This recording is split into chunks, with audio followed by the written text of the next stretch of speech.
So welcome everyone to the Economic Club's 486th meeting. I'm Marie-Josée Kravis. I'm the new chair of the Economic Club and also a senior fellow at the Hudson Institute. And as you know, because many of you are regular attendees, the Economic Club is the country's leading nonpartisan forum for discussions of economic and political and social issues.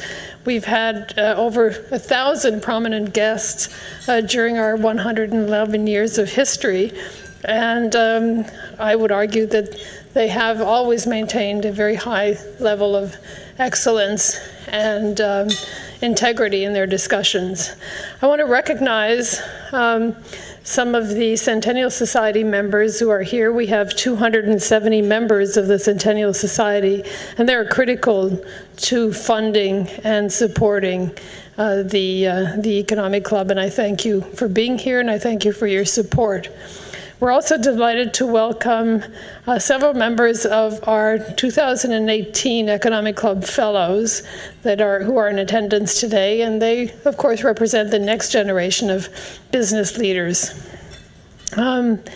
We also have students from the NYU Stern Graduate School of Business, and I welcome them to this event. As you know, the club has deliberately expanded its program to include new industrial sectors and notably technology. And we're very pleased today to have one of the thought leaders and business leaders from that sector, B Silbermann. Ben is the CEO and co-founder of Pinterest, a company with 1,500 employees headquartered in San Francisco with offices all over the world. Now, Pinterest is one of the largest platforms today, and every month 250 million people from all over the world go to Pinterest to pin or post ideas, interests, aesthetics, objects, but really to post and pin ideas that matter to them and that they may hold in common with other people. And in fact, I was astounded in looking at the Pinterest numbers that they have had over 30 billion pins, and billion, not million, 30 billion pins on their site. So it's a platform that's very meaningful, that's growing, and that is very influential in not only in the digital world, but also in the real world. Fast Company named Pinterest as one of the most innovative companies in the world for its groundbreaking work in visual technology. Ben has been named one of Fortune's 40 under 40. And he worked at Google before co-founding Pinterest, and he's a graduate of Yale University. Our format today will be a conversation, and we're delighted to have as our interviewer Jesse Hempel, who is senior writer at Wired. Ben and Jesse, if you'd please come forward and begin a conversation on Pinterest, its present activities, and of course also its future. So thank you very much for being here. Thank you. Good afternoon. That was a lovely introduction, and I'll say both Ben and I have spent the last 15 minutes talking to you folks, and thank you for making us feel so welcome. I'll incorporate a lot of what came up in our conversation here, I hope. It's my hope that I can give you a window into both Pinterest as a service and what it tells us about the development of the internet right now, but also Ben as a founder. I've known and written about Ben now for what qualifies as a lot of years in Silicon Valley. That's about 6. And so I want to take a step back before we get to Pinterest and talk, Ben, about how it was that you made the decision to come out to Silicon Valley in the first place. Sure. Well, first of all, I just want to thank everyone for having me here. I was hearing a little bit of the history of the club, and so it's like big shoes to fill. There's like the specter of Jeff Bezos staring from the back of the room. You know, I always really loved the internet, and actually the first time I got high-speed internet was in college, and it was really obvious to me, like right then, that it was going to be one of the big stories of our time. And I just wanted to be part of it. And so after college, I got a kind of typical corporate job. I was in Washington, D.C. in a cubicle, and the whole time I was thinking, how could I work more in Silicon Valley? And eventually, me and my girlfriend decided we should just move there. I applied for a job at Google in their sales ops department, which was kind of their customer service group, and we moved on out. And I just want to talk about timing a second. So you graduated in 1999. 2003. 2003. Sorry, I'm trying to make you older than you actually are. But it was a moment when the internet had crashed, but it hadn't quite come back yet. So what brought you out to California? You know, I love this idea that if you have access to the internet, no matter where you live in the world, right, you have access to the same information. Right. And that is such a simple thing, but it was such a profound thing for me, because I thought about, you know, where I grew up, depending on where you happen to live, depending on where the library was, you might be limited in what you could get to. And so as soon as I was there in college with a laptop hooked up to high-speed internet, and anything you typed in, you could get information about, I was really captivated, and I just wanted to be part of that story. And a lot of people ask me, you know, who are kind of young entrepreneurs, you know, do I have any advice? And like one thing I can say for sure is if you're passionate about something, try to go to a place where other people are excited about it too. So if you're into politics, you should go to DC. If you're in finance, you should go to New York. And at that time, if you were into technology, Silicon Valley was definitely the place to be. I'm going to put a pin in at that time. We're going to come back to that at the end of our interview. But I want to hear about how Pinterest came into your mind and how you founded it. Well, you know, I've always wanted a tool like Pinterest for myself. And I think I've been the kind of person that if I see a problem that I'm facing or if other people are facing, I always want to solve it, not just for me, but for everyone. So like the very first software product that I made was in college. My parents are ophthalmologists. They have a family practice. And I would be in their office and I'd watch people get their eyes checked and they get dilated, and then they'd go over to the optical counter to try on glasses and they couldn't see because the glasses weren't prescription. And so I remember the first thing I wanted to do is I was like, oh, it's such a shame they can't see. What if we could make a tool to try the glasses on? So I've always been that kind of person. If there's like a problem, I want to try to solve it. And the problem I wanted to solve with Pinterest was I loved collecting things. I collected bugs and stamps and all these things as a kid, and I thought, why isn't there a cool place that you can collect things you find on the internet? And I began talking about this with a friend, Evan, who became my co-founder. He was excited about the same thing, and we built it, and to our delight and kind of to our surprise, it ended up being useful for a lot of other people as well. So so that is, I think, around when I met you. It was 2012, and there was this window where it was like most people hadn't heard of you, and in the space of 4 weeks, you were, the Mitt Romney's wife was using you, the U.S. Army was giving a training on how to use you, you were on every morning talk show, and suddenly it felt like everyone was on Pinterest. In reality, you actually you cultivated a user base who fell in love with you that was maybe just a little bit different than Silicon Valley expected. So it felt to people in Silicon Valley like it kind of came out of the blue. I'm wondering how you figured out who your first users were, who they were, and what that meant for how you grew the company. Well, we launched Pinterest in 2010, and I joke with people, there have always been people that love Pinterest, but the problem was at the beginning, it was like just me and my co-founder and my family.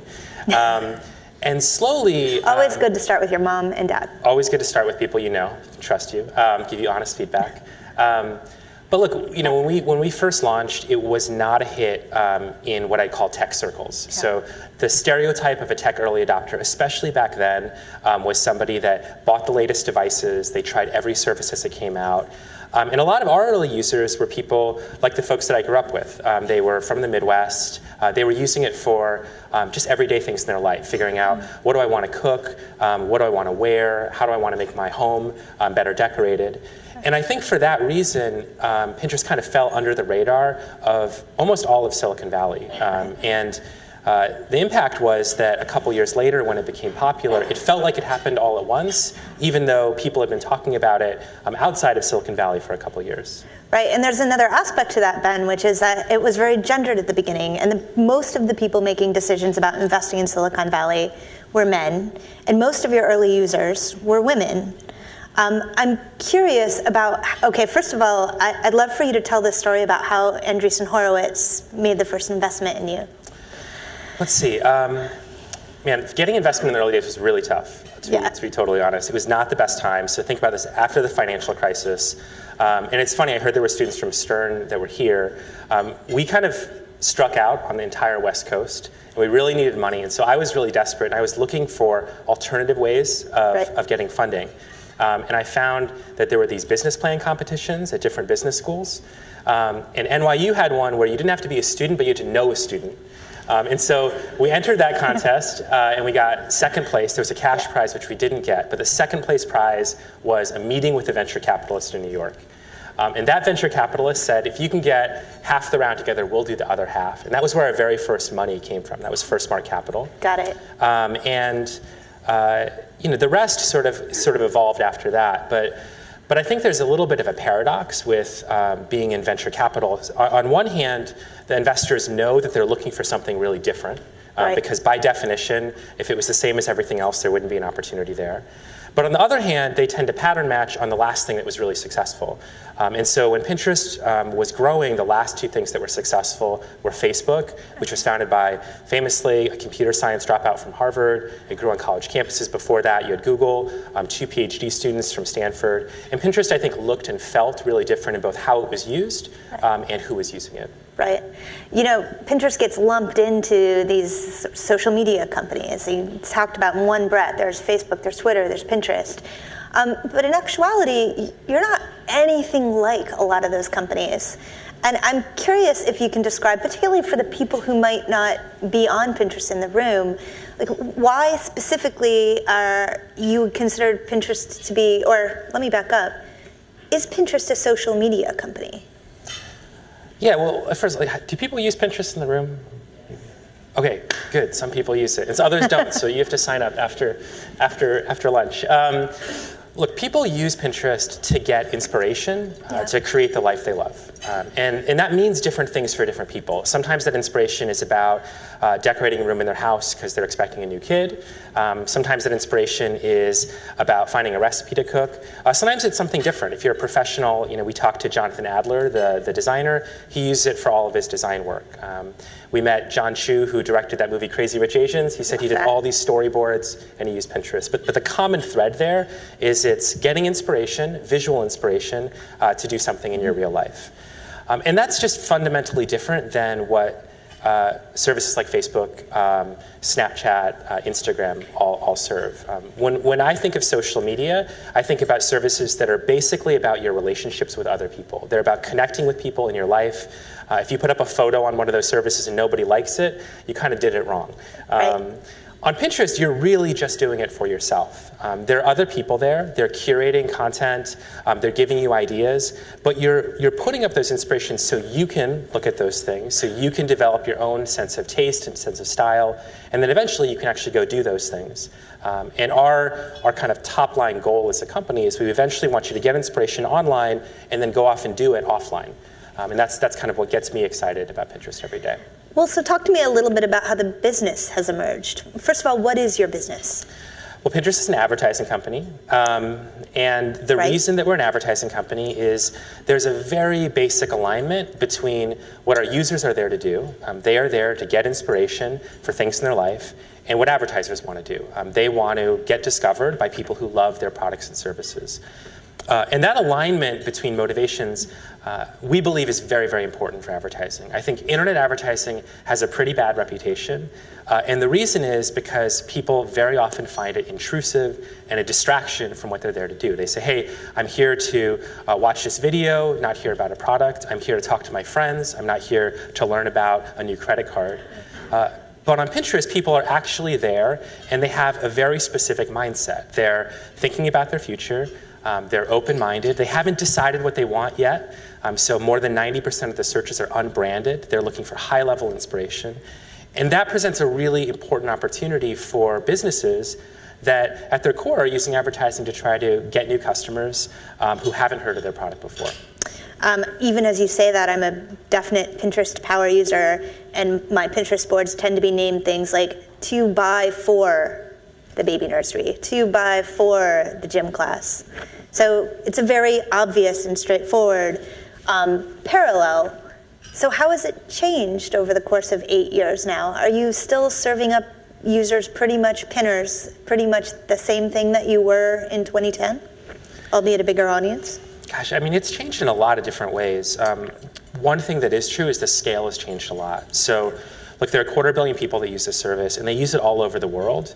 And even though the categories of things people want to get inspiration for are similar around the world, everyone in the world is looking for what they want to eat, what they want to wear, what they want their home to look like, where they want to travel on a trip. Actually making that work for them all over the world is a lot of work. So one thing that's changed absolutely is the scale that we're operating at. The second thing that's changed is we've become a lot more sophisticated about how do we show you the right inspiration at the right time. So, from the beginning, Pinterest was built on merging two ideas at once. So one is this idea of human curation. We don't claim to have every idea, but every idea that we do have was put there by a real person who had a real taste and a real preference. And so you have this strong human curated element that makes it feel very different than just kind of opening up a visual encyclopedia and looking at every single thing that exists. And then we try to marry that to machine learning that helps us find the right pin for you, machine learning that powers a lot of computer vision technology, where we're understanding the aesthetics, or we can look inside and say, what's the chair inside of that image? And those two things combined create, I think, a really special experience. It feels handpicked for you. It's all visual, so you don't have to have the words to describe exactly what you're looking for. And then more and more, we try to make sure that every single inspiration you see is actually connected to a place that you can take action. So everything that you want to buy is connected to a product that works at your price point. Every article is connected to the place that that article lives. Every recipe has reviews where you can upload photos to see how it turned out. And for us, that's our way of bridging this world of inspiration, which is really a feeling. Inspiration is like a feeling, it's a desire, and bridging it all the way to turning that feeling into a reality. So you guys have been very focused in the last few years in growth outside the United States. And I find it fascinating as a business reporter that growing something like Pinterest is very different than growing, say, LinkedIn, because you don't need to just provide the rails. You need to provide something that speaks to culture and identity in every market. And I wonder if you might speak to the challenges in that. Yeah, I mean, taste is a funny thing, especially when you think about it on a global scale. So in a traditional communication network, your job is to find the people that you communicate with. And usually those people can be found in your phone book or maybe in your email address book, which is how a traditional communication network grows. But if you're trying to build a tool that provides you with visual inspiration, you have to know something about that local culture. And it's really fickle. So, for example, a lot of people use Pinterest for fashion, and anyone who's into fashion loves global fashion, right? If you said, I'm only going to show you New York fashion, fashion lovers would be sad that they can't understand what's going on in Milan or Paris or Tokyo.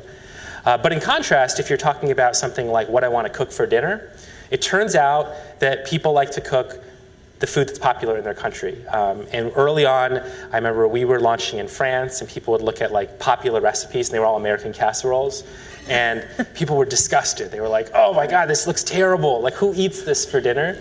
And so we almost have to look interest by interest, category by category, and really try to get into the right neighborhood for each of these markets.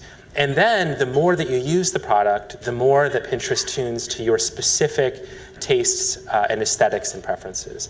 And I think that that's when the real magic happens, when you've used it a little bit and you're starting to find things that you didn't know were out there, or maybe you had a sense that you liked, but you didn't realize there was a name for it.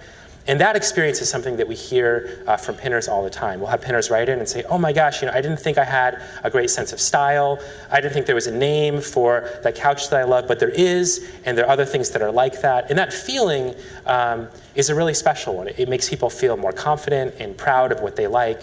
And it means that they can tap into this world of culture and taste and make more of it part of their life. And so it ends up being a brand and service that a lot of people love, because it makes them feel better about themselves. From a business challenge perspective, does that mean that you need to build out larger teams of people in these countries than maybe some of your software peers? Well, it's evolved. So we have small regional teams, and the regional teams are really responsible for understanding the local taste and culture and preference. And so they start with the basics. Is the service fast on the devices, on the data networks in that country? Then comprehension.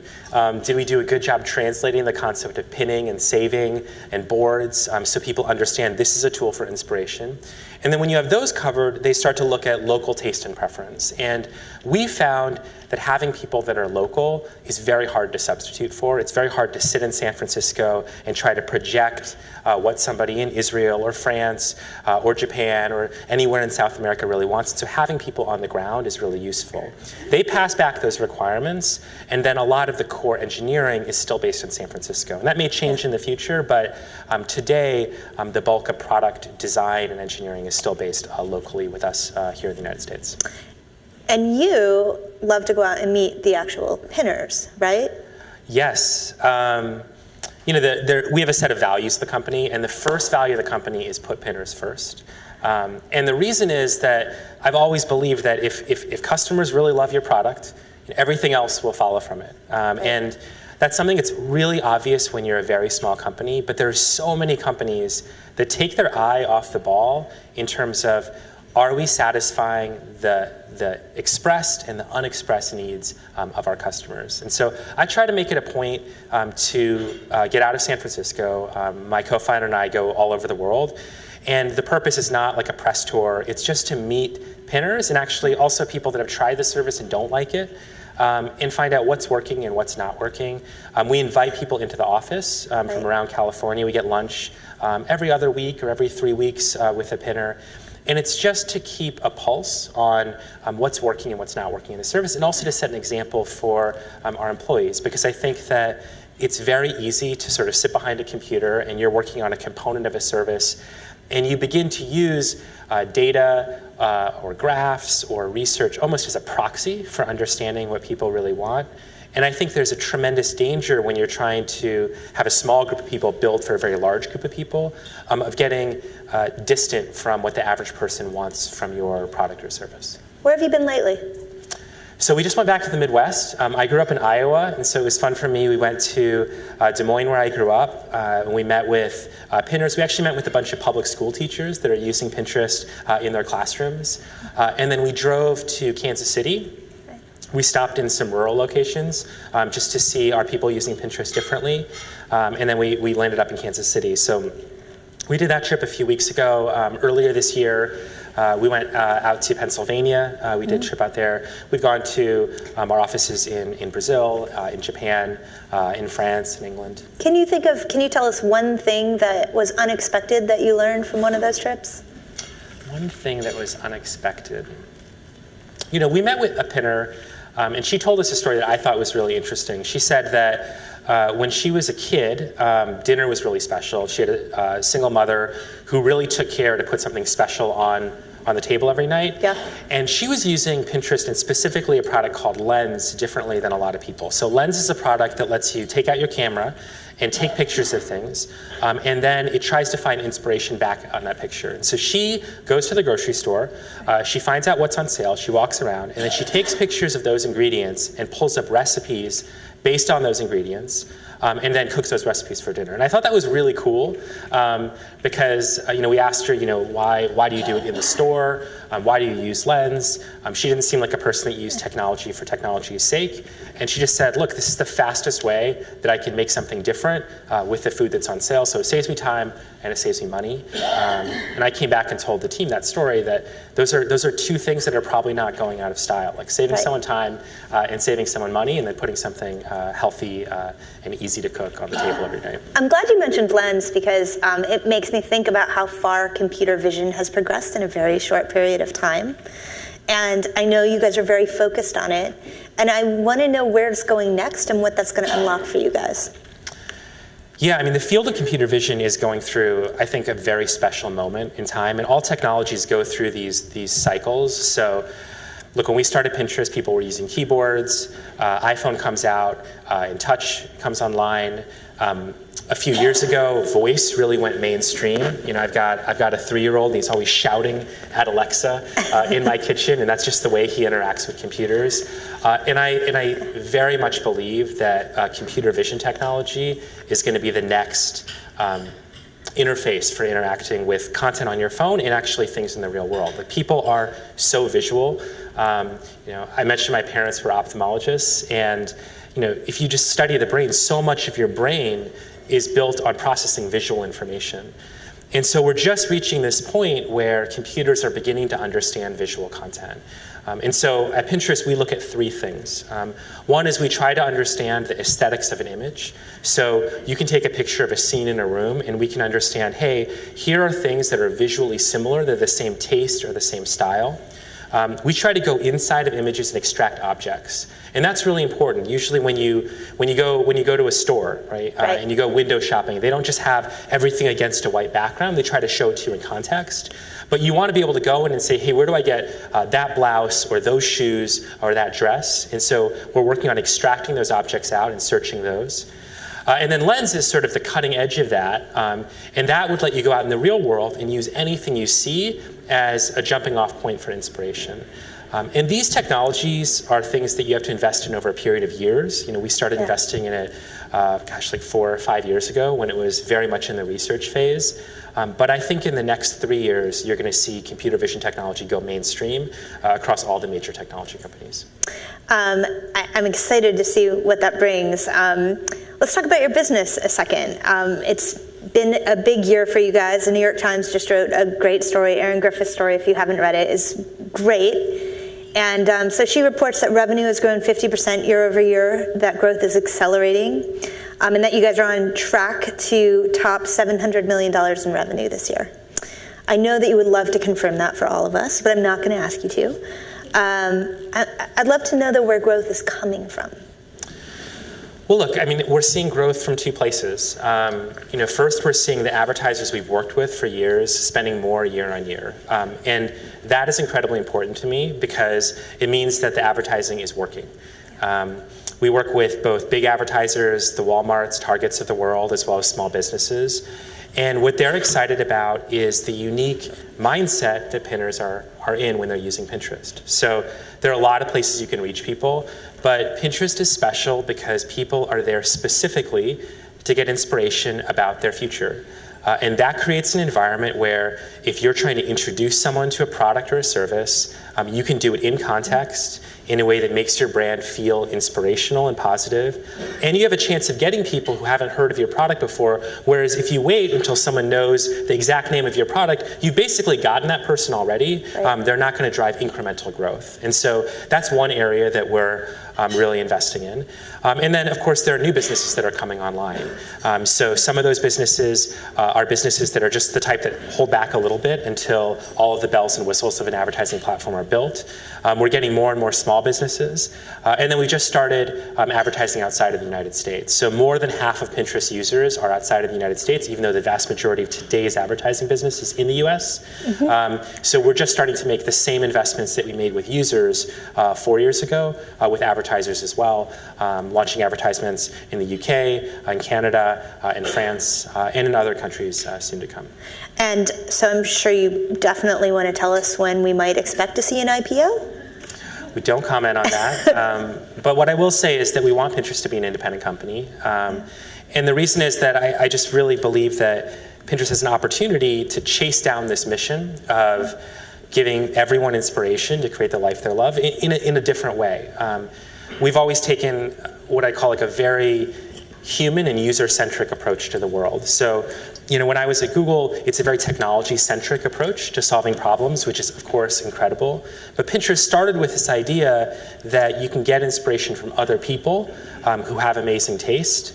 And if you do that at scale, then 250 million users, there are billions of pins, then you can apply on top of it machine learning, computer vision, recommendation technology, and begin to get a qualitatively different experience. And so that's something I'm still really excited about. I think one thing that's cool is that 8 years in, we're now just getting to build a lot of the things that we dreamed of building 3, 4, 5 years ago. Right. And so I'm incredibly excited about what Pinterest is going to do for our users in the years to come. Ben, in the time that I have known you, I have gone from reporting on tech companies who wanted to push the idea of engagement and the fact that they kept people on their site a long time. I remember in 2012, Facebook would give me a metric that was minutes per day that people were spending on the site, to a moment in 2018 where we're saying, well, actually, it's not a great thing if people are spending a lot of time on your site. And through that, you guys have been fairly consistent about what you want from your users. I wonder if you might want to speak to the moment we are in Silicon Valley with these sort of large consumer internet companies, with our sort of relationship with the user. Well, look, I'll start with Pinterest. What we care about at Pinterest is having people go offline and actually do things. Yeah. And that's just because we believe that life isn't happening on your phone. And even though your phone can do a lot to connect you to people, even though it's really entertaining, the feeling that you get when you do something in real life, it has a materially different kind of emotional quality. And actually, when people recommend Pinterest to their friends, the most common story we hear is they did something. So they threw a party, or they got a new hairstyle, or they produced a big movie, and they said, hey, I did this, and Pinterest was a tool that helped me do that. So we think that's a really good thing. I think Silicon Valley, in general, is having a moment where it's actually being forced to contemplate the success of its own strategies. A lot of companies pursued things like engagement very aggressively, and we're very proud to say, people are binge watching, videos. But in every other context, binging is a bad word. Yeah, right? It's true. And I think that over time, I'm very optimistic about people's ability to self-regulate and to eventually gravitate towards things which are good for themselves. But I think that many companies are seeing that they have a really important responsibility in making it easier for people to make those choices deliberately. And that's something certainly we care about as well. I never want people to say, I have to give up Pinterest for Lent, right? I want to tell my kids or my kids' kids that, hey, this was a service that played a role in people's lives, and when they thought about using it, they didn't look at it with regret or wish they hadn't spent their life doing it. They looked at it as a tool to do things that they were proud of. And the company is very laser focused on trying to make that happen. To visit Pinterest is to visit a room of people who look very different than the room of people here. Mostly, they're usually not wearing suits. It's a very unique culture. I wonder if you might describe a little bit how you've built that culture and sort of what your values are. Yeah, so I think that there's always this image of a technology company, and I don't even know exactly where it comes from, because when I moved to Silicon Valley, I had this image too. It's like this geeky place with a lot of people that are obsessed with technology only, and they just code into the middle of the night. People stereotype it as being young. And Pinterest was a little bit different from the beginning. So I wasn't a technologist by training. I was pre-med, and then I studied political science. My co-founder, Evan, was studying architecture, buildings, not computer architecture. And a lot of our early employees were people who loved technology but came at it from a different angle. So one of our first engineers, he was studying cartooning, and then his parents intervened and said, you're not going to make a living cartooning, so you need to learn computer science as well. But he retained this love of both art and engineering. A lot of our early designers were very, very technical. So they were early in school, and they realized that if they wanted to get their work out to a big platform, they needed to learn to code. And so we always really valued people that had a diversity of experiences and skills that they brought together against a problem, and a diversity of backgrounds. Mm-hmm. And we codified that into a value that we call knitting, which was a little bit of a joke because knitting was a big hobby on Pinterest for a while. But to us, the early crafters were big knitters. Big crafters. Yeah. But to us, it meant taking people from different backgrounds in different disciplines and sort of stitching that together in a really direct way. So that's one tenet of the culture that's still very prevalent. And then the other tenet of the culture is just being obsessed with what are the real needs of users. So not building technology for technology's sake, but thinking of technology as a lever or a tool to solve someone's problem. And so those two things, I think, define what Pinterest is inside of the company today. Mm-hmm. And the challenge for us has been, how do you scale when you're going from 12 employees to 500 employees to 1,000 employees, now to about 1,500? How do you preserve that as you grow up? That makes a lot of sense. Ben, I want to spend a few minutes on the big technology trends that are coming at us from the future. You mentioned computer vision as being in this interesting moment. What is sort of most of the moment? What are we going to see in the next 3 to 5 years that we should be looking to harness?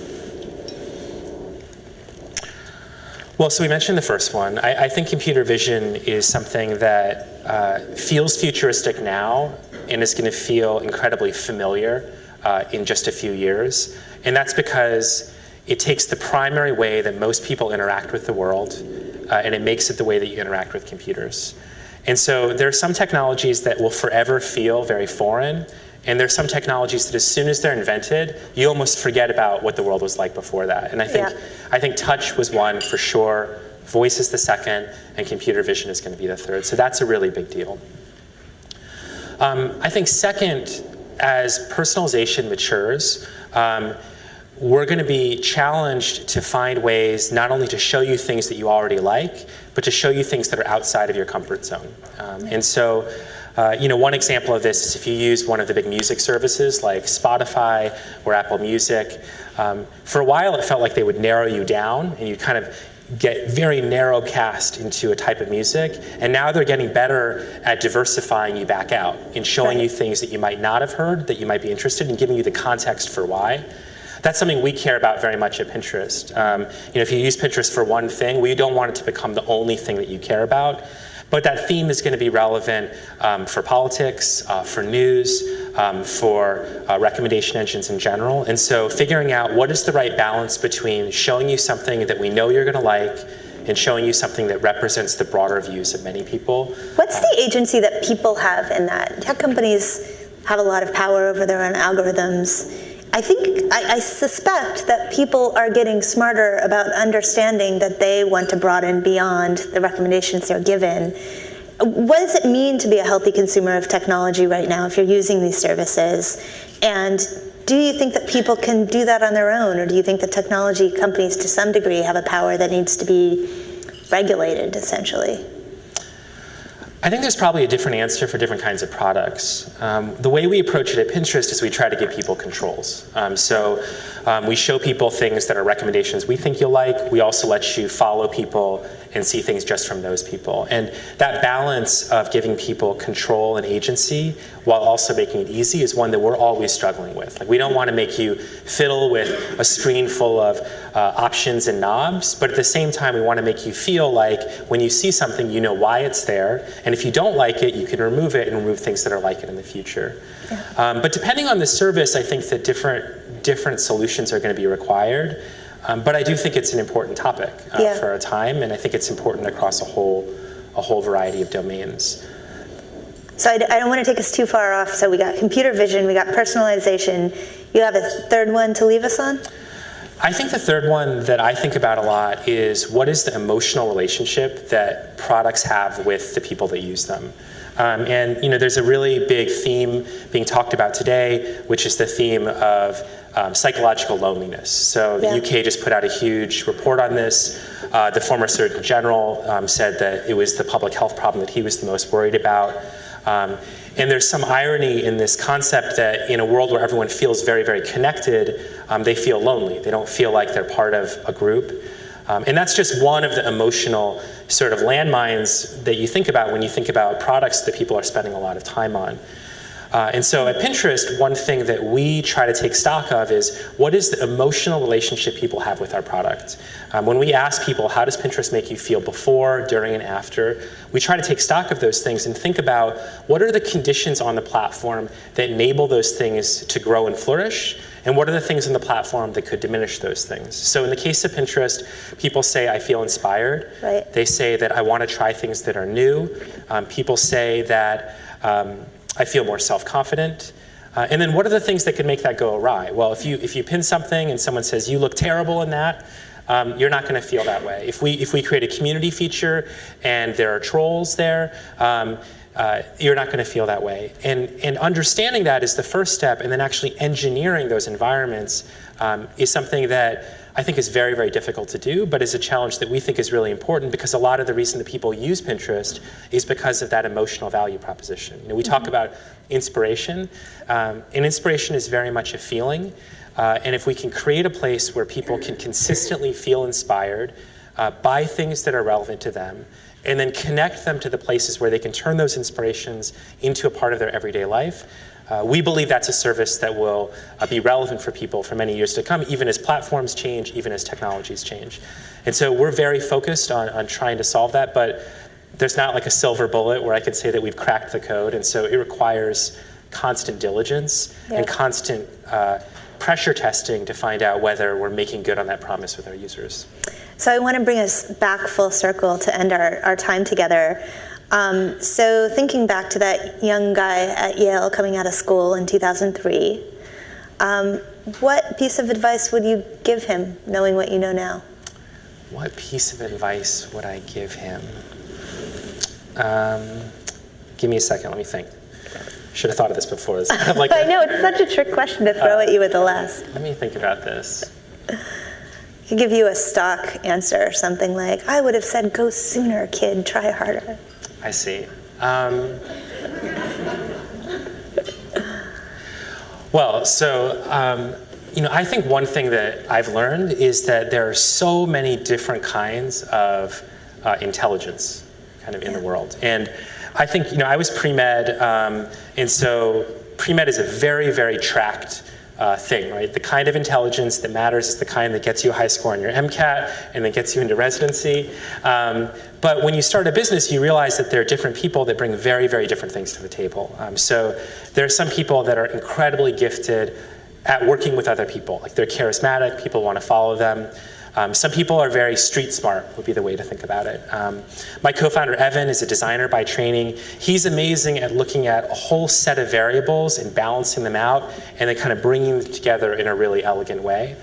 And the longer that I work, the more that I appreciate that when you want to build a company, you want to bring all these different kinds of talents together and try to focus people on the thing that they're really good at, rather than always trying to fix the thing they might not be good at. And I think I would have given myself that advice both in terms of how to build a team and in terms of myself. Maybe it'd be more productive to focus on the things that you're good at and try to find people that complement it than spend all of your time trying to fix the things that you aren't good at. I think over time that leads to probably, on average, better outcomes. I think that's wonderful advice inside or outside the tech industry. Cool. Thank you so much, Ben. And yeah, thanks. Thank you very much for having us. Thank you. Thank you. Thank you.